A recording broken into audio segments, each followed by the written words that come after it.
வணக்கம் நண்பர்களே, நான் செந்தில்வேல். இது மரபுச் செல்வமாம் திருக்குறளை நவீன நோக்கில், நவீன பின்புலத்தில் வைத்து, நவீன கவிதையைப் போல வாசிக்கும் ஒரு எளிய முயற்சி.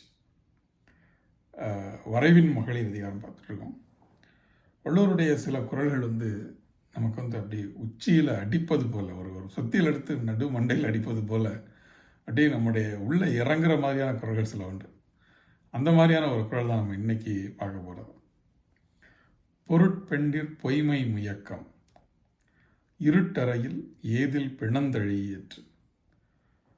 பொருட்பெண்டிர் பொய்மை முயக்கம் இருட்டறையில் ஏதில் பிணந்தழியேற்று.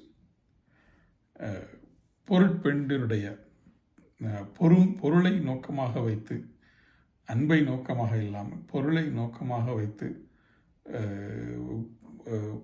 இருக்கக்கூடிய பெண்களை பொருட்பெண்டிர்னு சொல்கிறார்.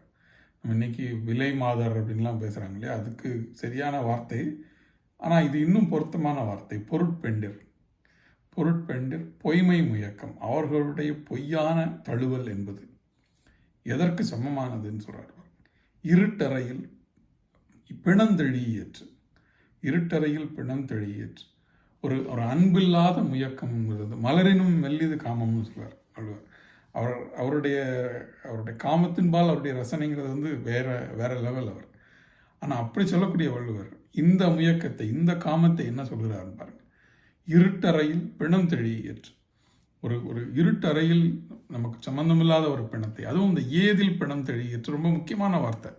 ஏதும் இல்லாத, நமக்கு ஒரு உறவில்லாத ஒரு பிணத்தை தழுவுவது போல அப்படின்னு சொல்லி, அன்பில்லாத புணர்ச்சியும் பிணம் தழுவலும் ஒன்று அப்படின்னு சொல்கிறத நம்ம ஒரு லெவலில் வாசிக்கலாம். ஆனால் இருட்டறையில் ஏதில் பிணம் தெழியேற்று, அதாவது ஒரு அறைக்குள்ளே போய் ஒரு நமக்கு சம்மந்தம் இல்லாத ஒருத்தர் மேலே, கிட்டத்தட்ட இப்படி கூட யோசிக்கலாம்னு தோணுச்சு. ஒரு பிண அறை மாதிரி இருக்குது. இந்த பிண அறையில் போய் நம்ம அலறோன்னா கூட, தழுவி அலறோம்னா கூட, நமக்கு சம்மந்தம் இல்லாத ஒருவரை தழுவி அழுதுட்டோன்னா அது வெளியே அது நாமளே நமக்கு மேலே ஒரு அசூயை இருக்குல்ல, நமக்குள்ளே உருவாக்கக்கூடிய அசூயை. என்ன பண்ணிட்டோம் அப்படின்னு, இதை போய் தொட்டுட்டோமே, இல்லை இவங்கள போய் இதை போய் தொட்டுட்டோமேன்னு சொல்லி அந்த அசூயையே தான் அவர் இதில் கேப்சர் பண்ணுறாருன்னு தோணுது. இது அன்பு இல்லாமையேங்கிறத விட இந்த மாதிரியான ஒரு தவறான செய்கை உனக்கு உள்ளே ஏற்படுத்தக்கூடிய ஒரு விளக்கத்தை, ஒரு அசிங்கமான விஷயத்தை நம்ம செஞ்சிட்டோம் அப்படிங்கிற மாதிரியான ஒரு இருட்டு அறைக்குள்ள ஒரு பிணத்தை தழுவி கொண்ட ஒருவனுக்கு என்ன மாதிரியான ஒரு குறுகுறுப்பும் என்ன சொல்கிறது, தன்னை கழுவி தீராத ஒரு இதுவும் எப்படி இருக்குமோ அப்படி ஒரு உணர்ச்சியை தான் இதில் தொடராருன்னு தோணும்.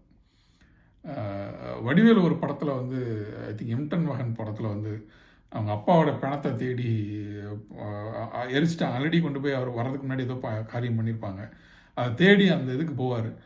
அங்கே போய் அப்பான்னு சாம்பலை போட்டு அழுதுட்டு இருப்பார். அழுதுனதுக்கப்புறம் இது எங்கள் அப்பா இல்லைடா, இது நேற்று செத்து போன சாந்தியாச்சே அப்படின்னு.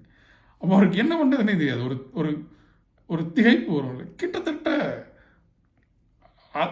அது காமிக்கல் சென்ஸ் இல்லாமல் அந்த திகைப்பை, அந்த ஒரு அசூயையை நாம் தவறி செஞ்சிட்டோமேங்கிற ஒரு தவிர்க்க முடியாத, ஒரு இனம் புரியாத ஒரு அருவருப்பை அதை கேப்சர் பண்ணுறாரு அப்படின்னு தோணுச்சு.